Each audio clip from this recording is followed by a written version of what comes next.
déjà ma bakar na ba jeune faire après ça guna ya bandako OK ngana to yebi yango jeune to ngaba bandako asomba bandako asomba mitukezo ekufa raté mezo tamba. Alors mutuka wana il se pourrait que faire asombi yango na 78 000 $. Ah to na Rolls eza karaba star karaba na mibali eza le roi taxi fallait ki na ngona te bomo na ngo car on a taxi na mona on a Dubai taxi car ni o fallait ki na ngona soki la mbugini ah puis ngam na yesa yango yo na ndenge tel niveau faible d'esprit na lobby ga na car mais Fally asombi mutuka na ye avec 304 000 € na si ko pose correction Rolls Phantom mais sana mukolo na belo ni na osana bana mi devoir nanu ya pala apa wana devoir ya tozana manoir tozo devoir ngo kalaté na kata ndako wo feka tongi na ntele pour faire ka ko bongisa ndako ta sombi ba bongisi te asomba mabele ya tongi. Alors au prix ya Phantom wana na niveau ya niveau annonce ya voiture parce que ekozala ya occasion et donc à 2010 2014 netang ba série ba salami tuka ya oza na forme ya Ferrigola eza ba mituka esalimi entre 2010 na 2014. Aujourd'hui faire c'est l'artiste on a vu le plus rentable le plus stable on a na mbongo koleka bango tout.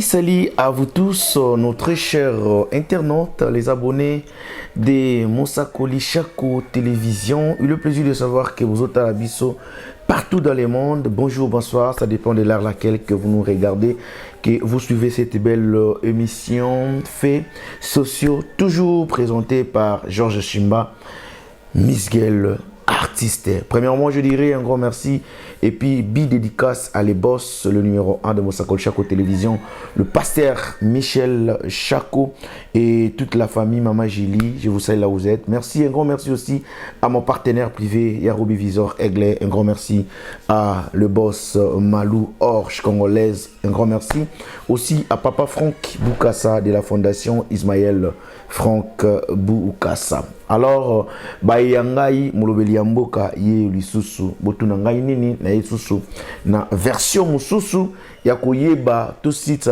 to mettre dans nos fins na dossier oyo ozo créer ba polémique entre mutuka ya Fally Ipupa du Cop la merveille et puis Rolls ya Ferrigola Jésus des nuances. C'est-à-dire créer ma polémique, qui va par-ci par-là, balobi ba version na bango. Je voulais un peu mettre fin à cette affaire. Mais toyo kanano version Yandeko Oyo. En tout cas, quand je vis sur les réseaux, je me suis dit que non. Ba abonné ya Mosakoli Télévision, na koti ka bango pe bongote. Ba abonné ya Faits sociaux, ba to balingaka émission Faits sociaux, na koti ka bango pe bongote. Il faut na memela bango pe makambo eza comme actualité. Analyse ya lelo, c'est juste pour que tout soit vraie version. Vous allez se poser des questions. Naza libanda ya confort nanga. Je suis chez moi na studio nanga na bureau nanga. C'est-à-dire là où je fais mes montages, là où on a ça, le traitement et la vidéo, je me suis dit que non, il faut que canons que ça, moi, analyse à propos, il y a polémique oyo pour que et ça la kakabayi qui est bien, pe babonné, ni on sort au balinganga bien. Voilà, votre présentateur est là, toujours présent, na il rabino ba news basango. Alors, le monsieur a bien expliqué la différence entre Lamborghini, il a Fally Ipupa, P Rolls, il y a Ferrigola Jésus des nuances. Différence, il y a prix. Différence, il y a qualité. Le lingue, mituka yango et sombameli, Lolenge et Yeli na Kinshasa, en tout cas, j'avais beaucoup vraiment aimé. Alors, si vous serez aussi d'accord avec moi par rapport, si nous serons aussi, nous, vous et moi, si nous serons d'accord par rapport à l'analyse que ce monsieur a fait, j'aimerais que la réaction Nabino et qu'il y ait un commentaire. Nabi ba Gaulois, ba lingara ba jeter na faire rigola. Nabi pe ke ba warrior, ba lingara te na Fally Ipupa. Mais moi j'aimerais que ceux qui débé Rosala, ceux qui makambo oyo ndeko lobby, akosi ceux qui makambo ndeko lobby, a lobby vérité, j'aimerais voir vos commentaires, j'aimerais voir ba réaction à Bino à partir il y a commentaire. Quant à moi, je vous laisse d'abord le temps de suivre cet élément, de suivre cette explication de notre frère à propos. Il y a différence, il y a deux voitures, Lamborghini à Fally Ipupa, non, Rolls-Royce, il y a Ferrari-Gola. Et puis, on revient pour la conclusion. Il y a vidéo Nabiso. Merci.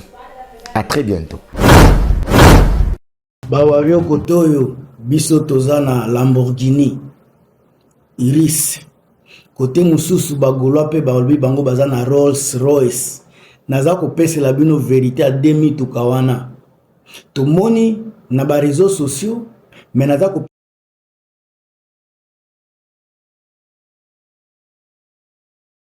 pese la bino prix ya solo ya chaque mutuka. Nani azana mutuka ya solo ya sika, nani asombi ya occasion, et prix nyonso naza ko pesa ngo na kati ya video. Nyonso tozomona na réseaux sociaux eza ko dépendre na ba fanatisme, ba sentiment ezanga kate, ba émotion pona ba fan ezanga kate. Mais naza ko pesa la bino moko na moko na makambo tali Fally na Ferrari na kati ya makambo na situation ya mituka na bango. Mais en tout cas na banda nanu na Lamborghini ya Fally parce que muta bandaki.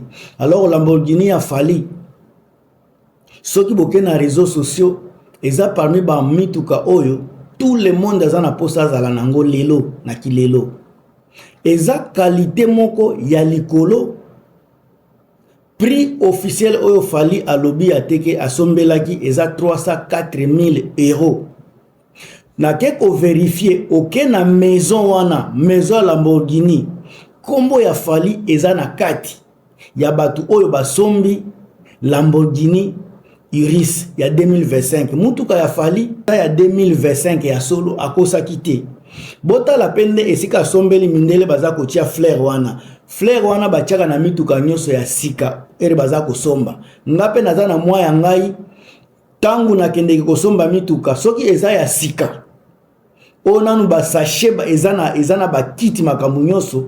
Batie ba pesa ko ba fleur ba kolakisa ndenge baza kolongola ba sachet wana pona kopesa yo mutuka.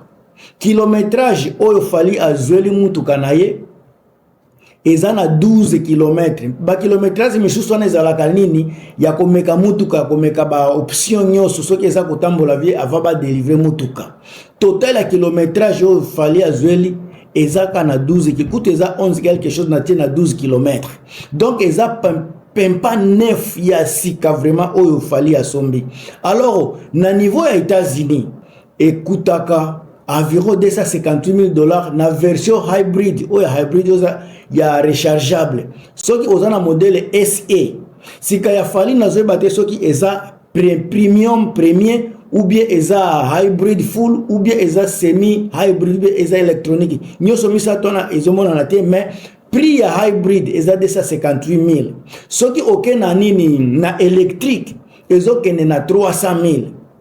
Maintenant ba option oyo kotia na kati ba option ezala mutu akozwa mutuka na ba option ga de base o ba chaka na mutuka ezana ba misusu ba kisaka ba option. Mutuka ya Fally eza 12 inches eza presque na kobenga ngonini 12 pieds inches na bité soki eza à peu près 10 cm te 20 cm eza penda écran munene ba option ya mutuka ya fali eza ya ba nouvelle technologie wana faut koloba vérité na niveau ya France baza koteka ngo soki ebandeli soki eza ba mutuka de base wana ezokene na 215 000 euros mais prix ekoki ko varier selon ba modèle et na occasion modèle na ba qualité ya mutuka prix nango ekendeke jusqu'à 420 000 euros na niveau ya France sika fali asombeli yango na France mais ye moko alobi asombi yango na 400 na 305 na 304 000 euros soki ezalaki mutuka ya 215 000 ou bien 190 000 ou bien 250 000 ko bakisa ba option na kati nde ekoki komema eti na 304 305 000 élément ya kobo il ne faut pas qu'on néglige na makambo mutuka ya fali tie mutuka ngo na kati ya cargo na avion po ekita na Congo wana eza pe ba prix eza ko bakisama soki lelo aloki alingi koteka yango na niveau ya Congo mutuka ya fali ekoteka ma jamais na moins ya 450 000 dollars na niveau ya Congo pardon 450 000 euros pas dollars na dollar okene na 500 000 dollars mutuka ya fali wana kaka na ndenge ekena Congo après ba fret wana ba dédouanement makambo ebele belona po fali akende koteka ngo na Congo dollar okende na 500 000 kaka na facilité moko tellement nouveau ultra récent avec une motorisation hybrid rechargeable pour la version SE et peut être positionné dans une gamme de prix plus élevée que celle de Ghost d'occasion. Ghost otalipe na tableau de bord wana dashboard wana bokomona technologie ya sika eza na kati ya mutuka wana te. Alors soki ozwi mutuka ya faire gola ozwi photo ya liboso ndenge za ko se présenter ok omemi yango na internet pona ko po ba détecter année ya mutuka parce que fallait faire la kisi yango te po ba détecter année ya mutuka eza ko lakisa année nango eza entre 2010 na 2013 2014 année oyo basali ba mituka wana et puis eza ba ghost oyo baza ko ba fantôme mingi chance eza mingi baza ko kosa risque ya forme ya mutuka ya fere eza ba nini ba rolls oyo babenga ka ba fantôme. Alors au prix ya fantôme wana na niveau ya niveau annonce ya voiture parce que ekozala ya occasion et loka 2010 2014 netang ba série ba salami tuka ya oeza na forme ya ferigola eza ba mituka esalimi entre 2010 na 2014. Alors au prix nango na tangu basala kimituka wana na 2010 ezalaki ko coûter 180 000 euros à 220. Alors modèle à haut de gamme parce que na kati pesa na ba différence ya ba prix ebele. Modèle plus haut de gamme ou avec carte grise spéciale dépasse tokoloba 340 à 420 000 euros na batawana o ba qualité ya sika. Ainsi le prix varie fortement selon état ya mutuka, selon ba kilométrage, selon histoire. Est-ce que c'est tant bazolo bela histoire? Est-ce que ça la accident et ça la ba iba yango ba changer ba moi eloko mke eloko wana eko changer ko jouer pe na prix. Alors voir la carte d'immatriculation, ce qui est eloko déjà ba si ba falsifia. Et kozala moi passi pour na ko identifier exactement prix nango. Alors ba lobi boye ba mituka tango ekotaki na prix ekotaki na marché na temps ya 2010 ezalaki ko jouer entre 180 à 220 000 dollars et euros mais ya qualité likoloze koma na 340 mais oyo ya faire sika ba pesi oyo mutuka oyo batie soyo ke nango na internet na AI eza ko déterminer prix nango eza ko kende balobi faire asombi yango te pas plus ya 78 000 dollars américain, pas plus à 78 000 dollars américains. Tant on a ça kotala, Rolls-Royce Ghost qui vous retrouvez beaucoup moins cher, mais avec des versions particulièrement premium ou rares, peuvent dépasser le prix.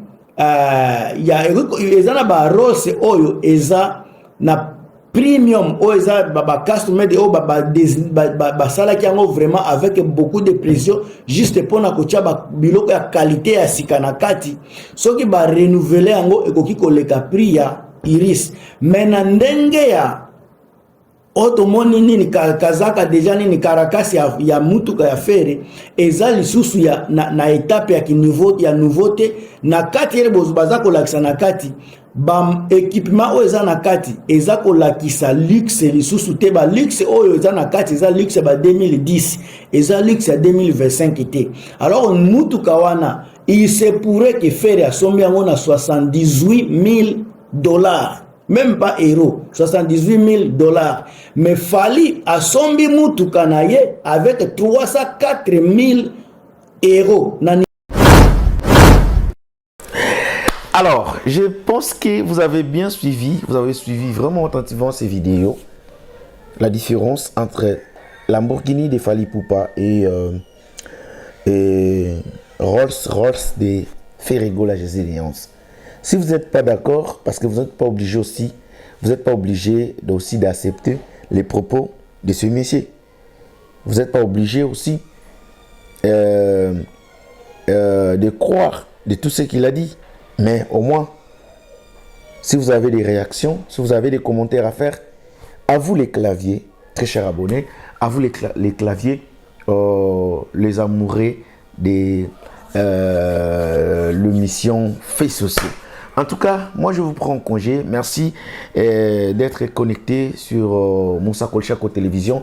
Vous qui n'êtes pas encore abonné, abonnez-vous massivement sur Moussa Kolchako Télévision. Ici, vous aurez toutes les actualités en temps réel car Molobeli Amboka a prêté serment que je dirais qu'il est la vérité du début à la fin. Alors, abonnez-vous massivement, aimez la vidéo, commentez et puis n'oubliez pas de partager aussi pour les autres. Alors, quant à moi, je vous retrouve à la prochaine. Ciao.